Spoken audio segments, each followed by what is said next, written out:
Hello, everybody. Hello, hello, hello. Welcome to Be Real, Get Real. So glad you are all here with me today. It's Trish Carr from Women's Prosperity Network, and it is my pleasure to be with you today with another amazing woman who is running a powerful, productive business that makes money and makes a difference just like all of you, right? That's what we want.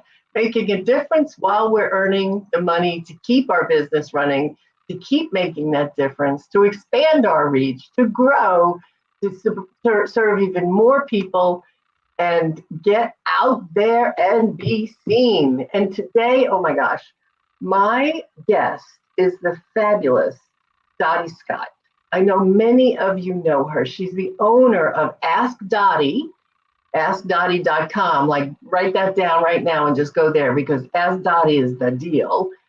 And she's the owner of premium websites. She's a web designer, a social media expert, a trainer. She's been in business, forget this, 17 years, and every year her business grows. Every year, even during the pandemic, Dotty was supporting people, getting things done. And it makes sense because when you're good and people know who you are, they want to do business with you. And that's what it's about. So let me please bring on the fabulous Dotty Scott. I hear the crowd going wild. Yes. I'm so glad to be here, Trish. I'm so glad you're here too. You know, everybody gets to work with a lot. I mean, so everybody, I say, because whenever I mention your name, people go, "Oh, I know her. She's great. Oh, she's wonderful." It's really true. Like you are out there and you know people. And you know what's really interesting for me, Dotty? Up until recently, the last few years in particular, you were working mostly within your own region, your own area. Mm-hmm. And when did you expand to go outside of the state of Washington, let's say? Actually, it was when Deborah introduced me to WPN. And that was, I think it was about 2018, maybe. Wow. Somewhere in there. It was before the pandemic. Yeah. But yeah, prior to that, I was pretty much Washington, Oregon, because I lived kind of right on the border. Yeah. You know, so we did that. Yeah, well, I mean, it's amazing how you've expanded and what you're doing now. I love so let me tell you about Dotty. One of the things she does is when she gets an idea for marketing, she actually tests it out and measures what happens, what a concept, right?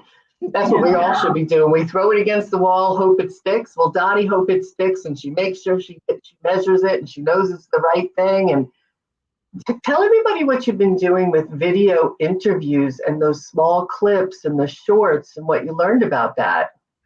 So I have been interviewing other fabulous business owners, mostly women, but you know, I'm not opposed to interviewing men.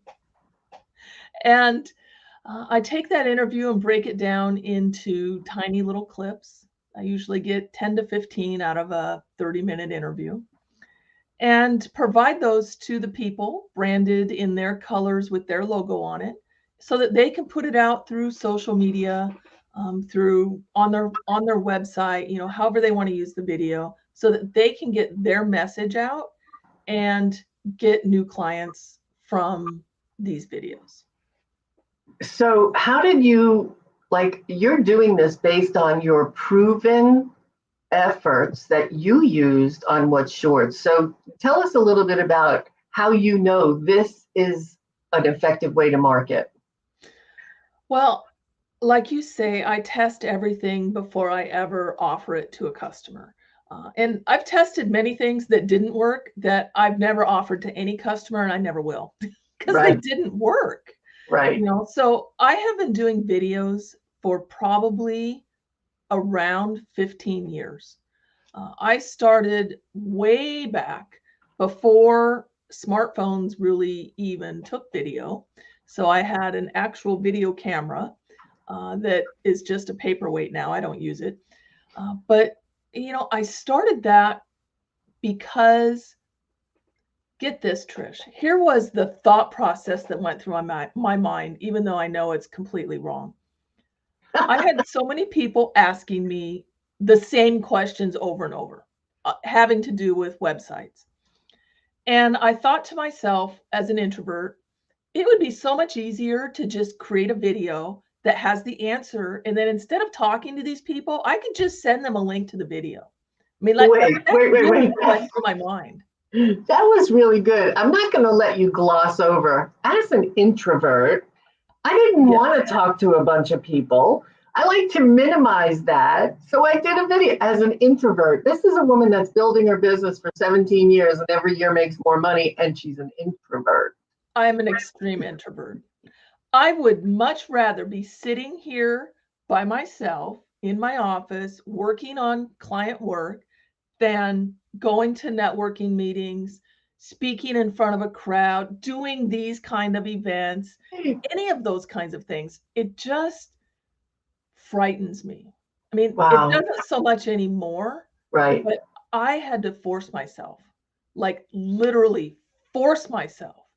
When I first started, I I still live in Vancouver, Washington, but I had just moved here. I knew nobody.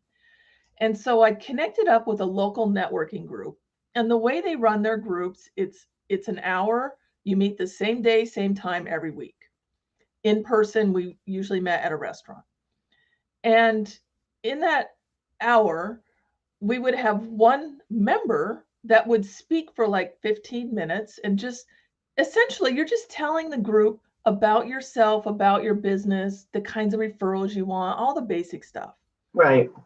I was there for probably 6 months before I agreed to do my 15-minute talk. It was like so stressful thought for me to even think about it. And when I finally did it, my voice was shaking. I was sweating like a pig.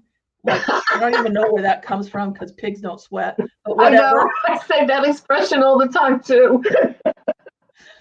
I mean, it was like trauma for me to do that.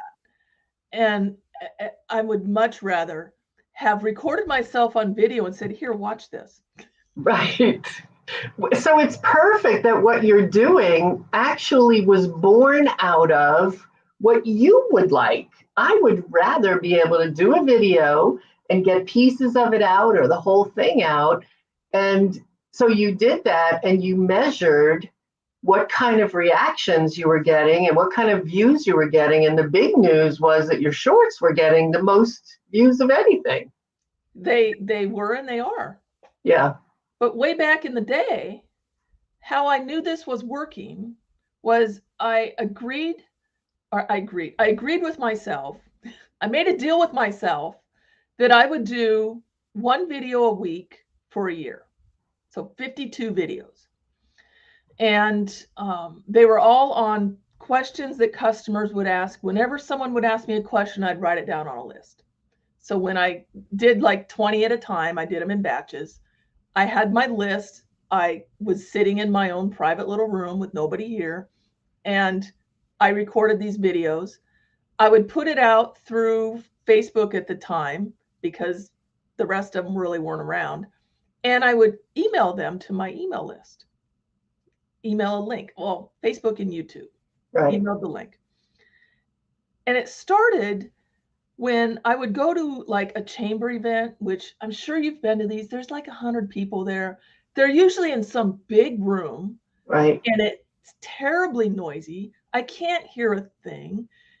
You're talking to somebody, it's like shouting at them. I dreaded going to these things. So and bad enough when you walk in, everybody's already in their little groups. Yes, everybody's already in their little groups. And I would kind of walk in and kind of go off to the side and see if there was anybody there I knew instead of meeting new people. Like, it was not the right thing. Again, not the right thought process. But that's what I did. Well, once I started getting these videos out, and it didn't take very long, people would come up to me and they would start a conversation based on whichever video they had just watched. And a lot of times, I didn't even know these people. because my videos were getting forwarded by the people I sent them to their people. And so they'd start talking to me as if I knew them. Thank God for the little name tags. I mean, I had to pretend I knew who this person was, which I got used to that. Yeah. But the key is they were actually talking about something I could talk about because they had just seen that video. And it did wonders for being an introvert and going into a large group and being able to talk intelligently and look as fabulous as I am. That's right. And feel confident in how fabulous you are. Exactly. Yes. And it was the best thing. And then I started getting people that would come up and they'd say stuff like, Dotty, you're everywhere. How do you do that? And in my mind, I'm thinking, I'm sitting at home behind my desk with nobody around, and people think I'm everywhere. Everywhere. Yeah, and it's because I started, with Facebook, then I started putting them out on LinkedIn and then Twitter. I kept my emails, going through the emails, and as new things popped up, I'd start putting them on new platforms, and then all of a sudden I'm everywhere. It's the same videos. Yeah, and you're not everywhere. You're just on different video platforms from the comfort of your office. Exactly. And But people people are think, seeing them in I know, different so places. they're thinking you're a big extrovert. They do. Yeah. Yeah. When I tell people I'm an introvert, they're like, really? No I would have way. never guessed that. Yeah, no way. Yeah, that's amazing. And you said something really, really important right there that I hope everybody heard, because one of the things I hear all the time is, how do I create content? What am I going to say? And you said, all I did was write down every question somebody would ask me, and I did a video on that question. Duh. Yep. That's it. That's it. What questions do people ask you? That is your video. And a lot of those videos now are on my website as FAQs. Fantastic.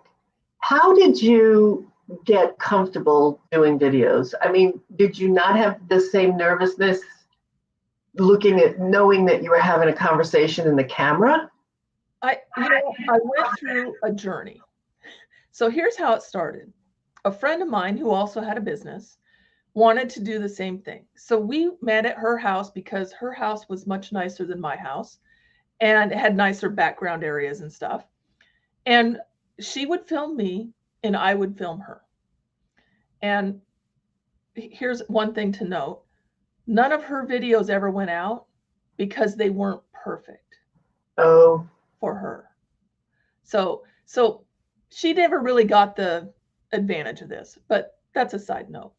So the process was I'm semi-blind. So we had these huge things written out of what I wanted to say, which doesn't work because then it looks like you're reading. Okay. So we went through that process and decided this is dumb. So then I just started talking off the top of my head. And I still do this today. Like I'll know what generally I want to say, and I'll just say it off the top of my head because these videos are videos that you know in and out. That it's your business. Yeah. The questions you answer every day to new customers, potential customers, you might say it in a different way every time, but it's the same message. So once I figured that out, it was easier to just stand in front of my camera without my friend with a little remote that turned it on back then. Yeah. And talk. And then here's the other thing I realized about video. If you don't like what you said, you can redo it. Yay! It is so much easier to redo a 30-second or 40-second video than it is to edit out what you didn't like. Just refilm it. So I would have, sometimes I had 10 versions before I got the version I wanted. So, if that's a 30-second video, I spent 5 minutes doing it? Big whoop. I could go and try to edit it and spend an hour. Why would I do that? So video is very forgiving. is, I guess, my point. And it's easy just to redo it.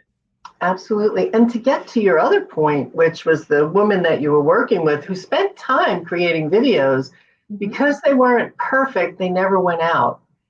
And it's about getting it done, even if it isn't perfect. And that's a big lesson for so many people. I'm sure you made mistakes in the beginning.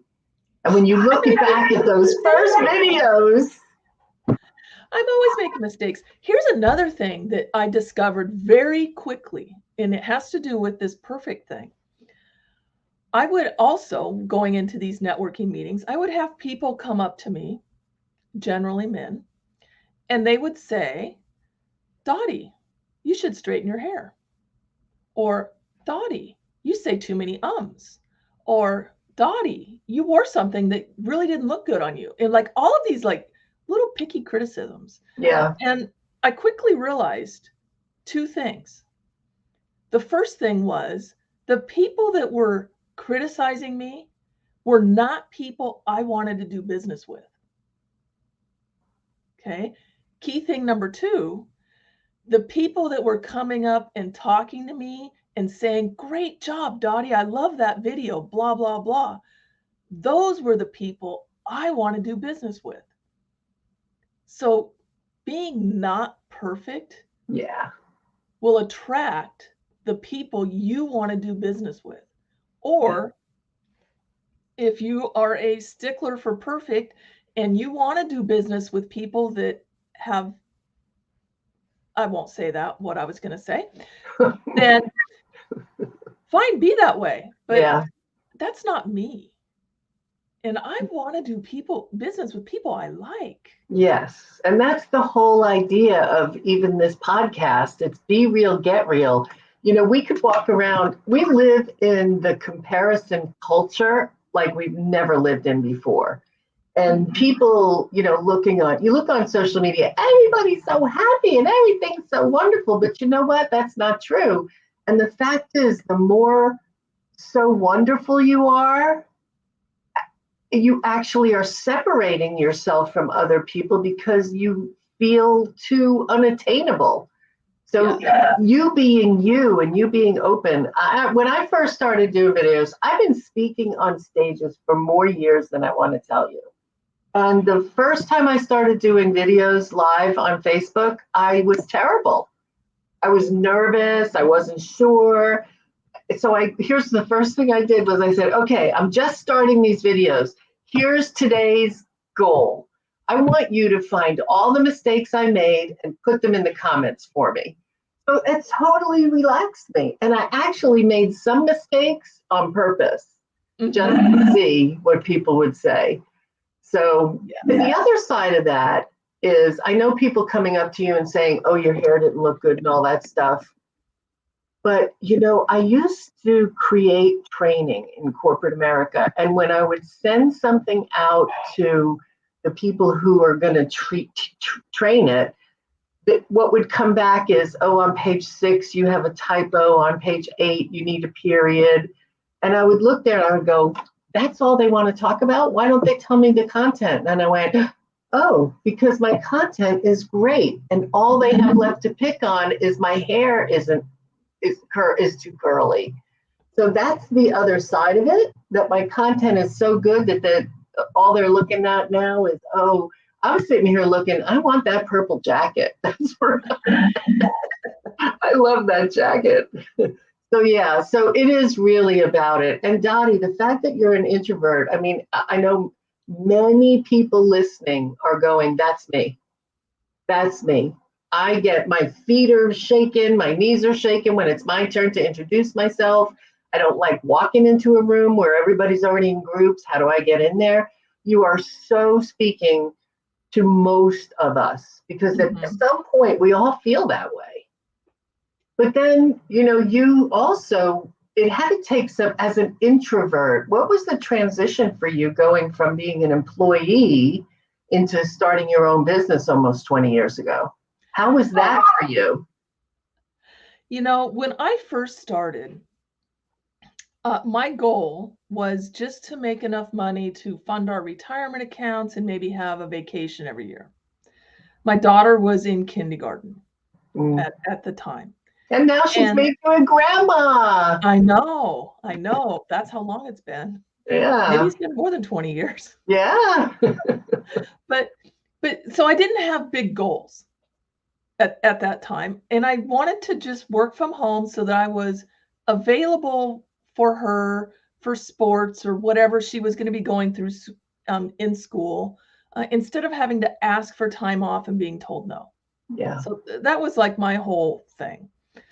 And about 2 or 3 months of going to these networking meetings, I picked up a few clients here and there.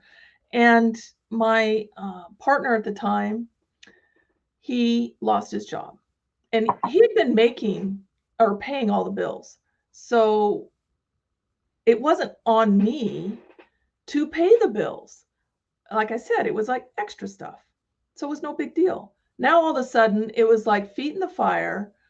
I had to produce, I had to pay the bills, and I had to succeed.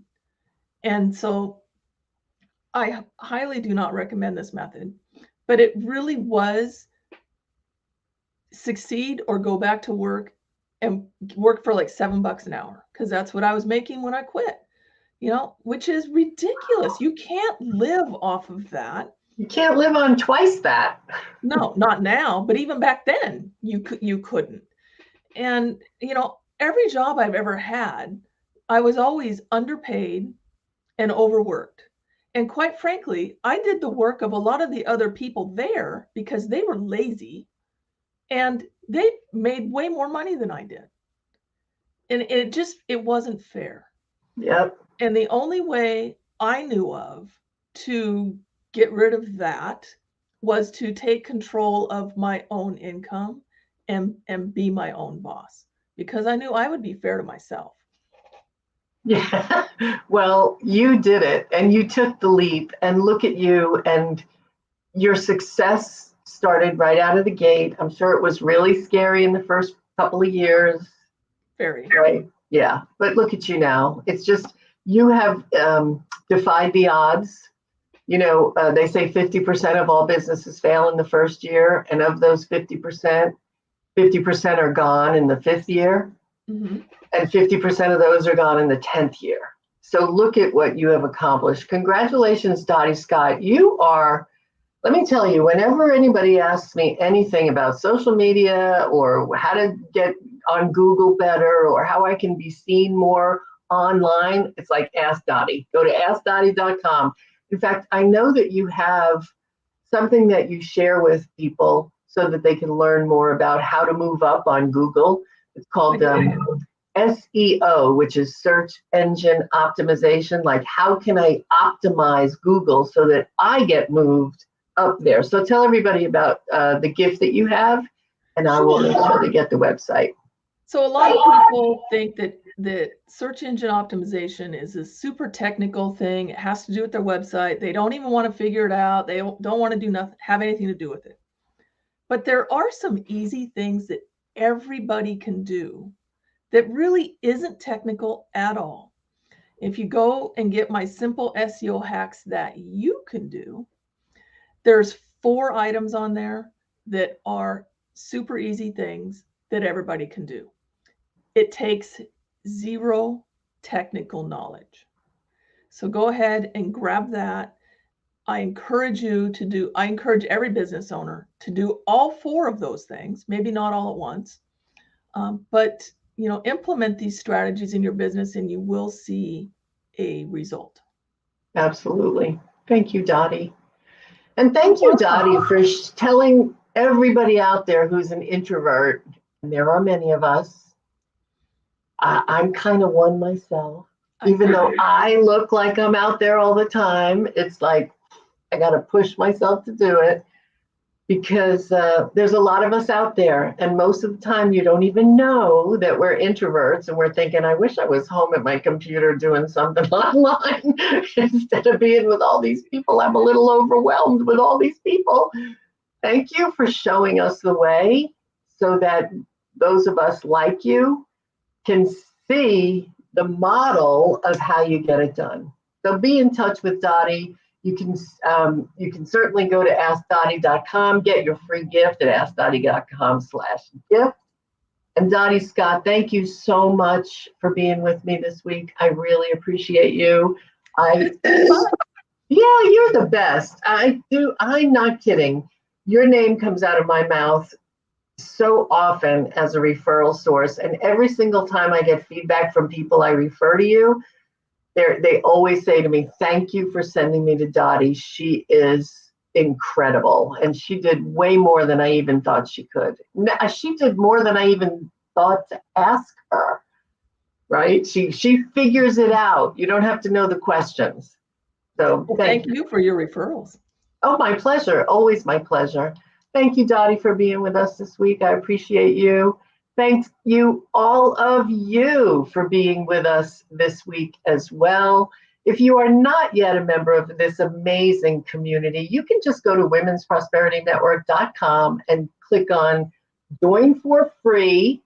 Get a part of this movement, because we are a movement of amazing women like Dotty Scott, who arm in arm are being the best that we can be. And with our products, our services, and our projects, we're making a massive positive difference in the world. So thank you, Dotty. Thank you, everybody. And we'll see you again next time for another episode of Be Real, Get Real. Take care, everyone.